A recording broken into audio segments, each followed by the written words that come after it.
জানুয়ারি মাসের হাড় কাঁপানো শীত। রাত তখন 11:15। অনিমেষ তার পুরনো জিপ গাড়িটা চালিয়ে শিলিগুড়ি থেকে জলপাইগুড়ির দিকে ফিরছিল। চারিদিকে এতটাই ঘন কুয়াশা যে হেডলাইটের আলো মাত্র 2 হাত দূরে গিয়েই আটকে যাচ্ছে। হঠাৎ গাড়ির ড্যাশবোর্ডের ঘড়িটা উল্টোপাল্টা ঘুরতে শুরু করল। অনিমেষ দেখল গাড়ির হিটারটা চালু থাকা সত্ত্বেও ভেতরে জমাট বাঁধা ঠান্ডা ঢুকছে। হঠাৎ কুয়াশা চিরে রাস্তার ঠিক মাঝখানে একটা লোক দাঁড়িয়ে পড়ল। অনিমেষ সজোরে ব্রেক কষল। লোকটার পরনে একটা পুরনো আমলের ছেঁড়া ওভারকোট আর মাথায় একটা মাফলার পেঁচানো। কুয়াশার কারণে মুখটা দেখা যাচ্ছে না। অনিমেষ জানলা নামিয়ে চিৎকার করে বলল, পাগল নাকি, মরতে চান? লোকটা কোনো কথা বলল না, শুধু ধীরে ধীরে হাত তুলে সামনের এক অন্ধকার মোড়ের দিকে আঙুল দেখালো। অনিমেষ ভাবল এই শীতে হয়তো লোকটা বিপদে পড়েছে। সে লোকটাকে গাড়িতে উঠতে বলল। লোকটা পেছনের সিটে বসল, কিন্তু গাড়ির ভেতরে ওঠার সাথে সাথেই এক অদ্ভুত পচা গন্ধ ভেসে এলো। অনিমেষ আয়নায় তাকিয়ে দেখল পেছনের সিটটা খালি, অথচ সে স্পষ্ট শুনেছে দরজা বন্ধ হওয়ার শব্দ। ভয়ে তার মেরুদণ্ড দিয়ে একটা শীতল স্রোত বয়ে গেল। কিন্তু সে যখন আবার পেছনে সরাসরি তাকালো, দেখল লোকটা সেখানেই বসে আছে, তবে তার শরীরটা কাঁচের মতো স্বচ্ছ। হঠাৎ সেই স্বচ্ছ লোকটা ঝুঁকে অনিমেষের কানের কাছে ফিসফিস করে বলল, এত রাতে একা ফিরতে নেই, ওরা আসছে। অনিমেষ দেখল গাড়ির জানলার কাছে ভেতর দিক থেকে বরফের পরত জমছে, আর সেই বরফের উপর ছোট ছোট হাতের ছাপ পড়ছে, যেন বাইরে থেকে কেউ ভেতরে ঢোকার চেষ্টা করছে। ঠিক তখনই গাড়িটা একটা পুরনো শ্মশানের সামনে গিয়ে একা একাই বন্ধ হয়ে গেল।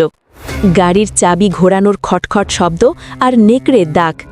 অনিমেষ পাগলের মতো গাড়ির স্টার্ট দেওয়ার চেষ্টা করছে, কিন্তু দামি জিপ গাড়িটা যেন আজ পাথরের মতো অচল হয়ে গেছে। বাইরে কুয়াশা এত ঘন যে মনে হচ্ছে সাদা রঙের কোনো চাদর দিয়ে কেউ গাড়িটা মুড়িয়ে দিয়েছে। পেছনের সিটে বসা সেই স্বচ্ছ লোকটা এখন নেই, কিন্তু সিটের উপর একদলা বরফ পড়ে আছে। হঠাৎ গাড়ির ছাদে ভারী কিছু পড়ার শব্দ হলো। ধূপ!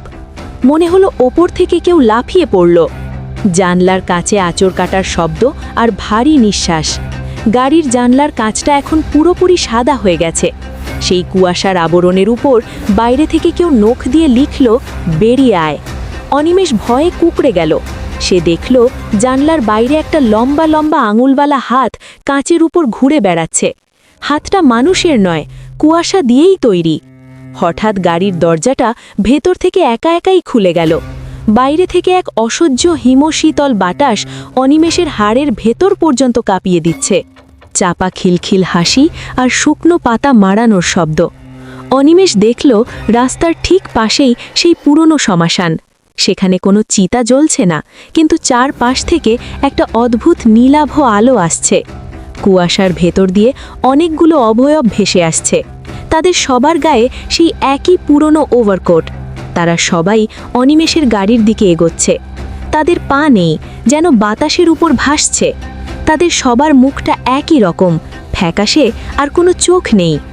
দাঁতে দাঁত লাগার শব্দ আর মৃদু কান্নার আওয়াজ। অনিমেষ অনুভব করল তার নিজের হাত পা অবশ হয়ে যাচ্ছে। সে নড়াচড়া করতে পারছে না। তার গায়ের রক্ত যেন বরফ হয়ে জমে যাচ্ছে। সেই ছায়াগুলো এখন গাড়ির একদম কাছে। তাদের মধ্যে একজন সামনে এসে দাঁড়িয়ে বলল, তুই আমাদের রাজত্বে ঢুকে পড়েছিস, এবার তোকেও আমাদের মতো হিম হয়ে যেতে হবে। অনিমেষ দেখল তার গায়ের চামড়া ধীরে ধীরে নীল হয়ে যাচ্ছে। ঠিক তখনই দূর থেকে এক জোরালো টর্চের আলো কুয়াশা চিরে এগিয়ে এলো। কুয়াশা চিরে আসা জোরালো আলোর শব্দ আর ভারী বুটের শব্দ। সেই নীল হয়ে যাওয়া শরীরে যখন অনিমেষ প্রায় চৈতন্য হারাতে বসেছে, তখনই এক জোরালো টর্চের আলো কুয়াশা চিরে এসে পড়ল।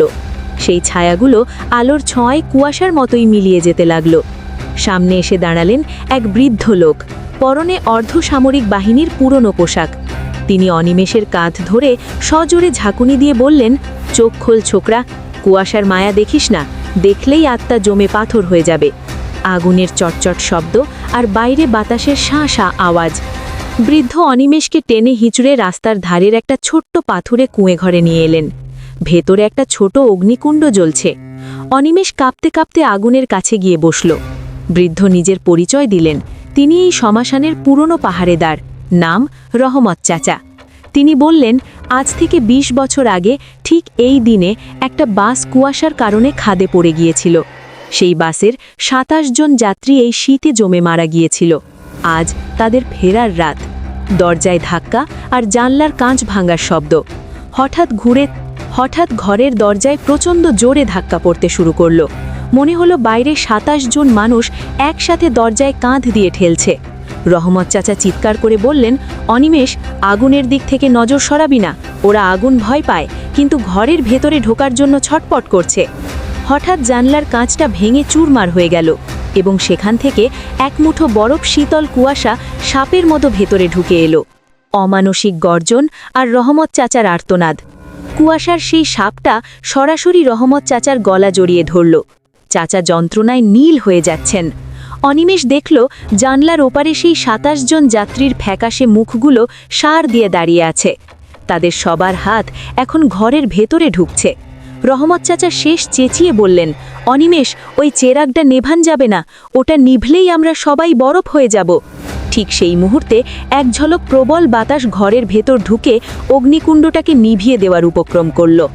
ঘরের অগ্নিকুণ্ডটা প্রায় নিভে এসেছে। রহমত চাচার গলাটা সেই কুয়াশা সাপটা এমনভাবে চেপে ধরেছে যে তার মুখটা বেগুনি হয়ে যাচ্ছে। অনিমেষ দেখল জানলার ভাঙা কাঁচ দিয়ে ২৭ জোড়া সাদা হাত ঘরের ভেতরে ঢুকে আসছে। ঘরটা এখন বরফ কলের মতো ঠান্ডা। অনিমেষ হন্যে করে নিজের পকেটে হাত দিল।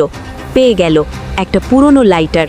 সে থরথর করে কাঁপতে কাঁপতে সেই শেষ স্ফুলিঙ্গটা জ্বালানোর চেষ্টা করল। মাংস পোড়ার শব্দ আর বিকট চিৎকার। অনিমেষ লাইটারটা জ্বালিয়ে রহমত চাচার গলার কাছে সেই কুয়াশার উপর ধরল। অমনি একটা অমানসিক চিৎকার করে কুয়াশাটা সরে গেল। রহমত চাচা হাঁপিয়ে হাঁপিয়ে বললেন, অনিমেষ, আমার ঝোলায় একটা পুরনো গঙ্গার জলের ঘটি আছে, ওটা ওই জানলার বাইরে ছুঁড়ে মার।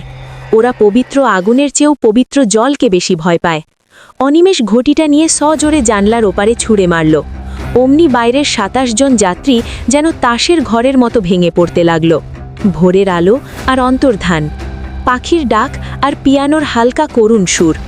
পূর্ব আকাশে সূর্যের প্রথম লাল আভা দেখা দিতেই কুয়াশাগুলো বাষ্প হয়ে আকাশে মিলিয়ে যেতে শুরু করল। রহমত চাচা ক্লান্ত হয়ে মাটির উপর বসে পড়লেন। অনিমেষ বাইরে তাকিয়ে দেখল তার জিপ গাড়িটা যেখানে দাঁড়িয়েছিল তার পাশেই একটা মস্ত বড় বাস খাদে পড়ে আছে, ঠিক রহমত চাচার গল্পের মতো। কিন্তু বাসের কঙ্কালটা দেখে মনে হচ্ছে ওটা অন্তত ২০ বছরের পুরনো। অনিমেষ যখন পেছনের দিকে তাকালো রহমত চাচাকে ধন্যবাদ দিতে, সে দেখল ঘরটা ফাঁকা। শুধু এক মুঠো ছাই আর একটা পুরনো মাফলার পড়ে আছে মেঝের উপর। চিরস্থায়ী শীত আর সমাপ্তি। গাড়ির ইঞ্জিন স্টার্ট হওয়ার শব্দ আর রহস্যময় ফিসফিসানি। অনিমেষ কোনো মতে তার গাড়িতে বসল। এবার এক চান্সেই ইঞ্জিন স্টার্ট নিল। সে দ্রুত জলপাইগুড়ির দিকে রওনা দিল। কিন্তু গাড়ি চালানোর সময় সে হঠাৎ রিয়ার ভিউ মিরারে চোখ রাখল। সে দেখল পেছনের সিটে কুয়াশার মতো হালকা অক্ষরে লেখা ফুটে উঠেছে, আবার দেখা হবে আগামী শীতে। অনিমেষ বুঝল সেই ২৭ জন যাত্রী আর রহমত চাচা সবাই কুয়াশার কবজ হয়ে এই রাস্তায় মিশে আছে। বন্ধুরা, কুয়াশাচ্ছন্ন রাতে হাইওয়েতে গাড়ি চালালে একা থাকবেন না। পেছনের সিটে হয়তো কেউ আপনার জন্যই অপেক্ষা করছে। বন্ধুরা, কুয়াশার কবজ গল্পটি কেমন লাগলো? শীতের রাতে এই গল্পটি শুনতে শুনতে কি আপনাদেরও শিরদাঁড়া দিয়ে ঠান্ডা স্রোত বয়ে গেছে? কমেন্টে অবশ্যই জানান। আমাদের মেগা ভিডিওর পরবর্তী অংশের জন্য চ্যানেলটি সাবস্ক্রাইব করে সাথে থাকুন। মনে রাখবেন, অন্ধকারের নিজস্ব এক জগৎ আছে, আর আমরা সেখানে কেবল অতিথি।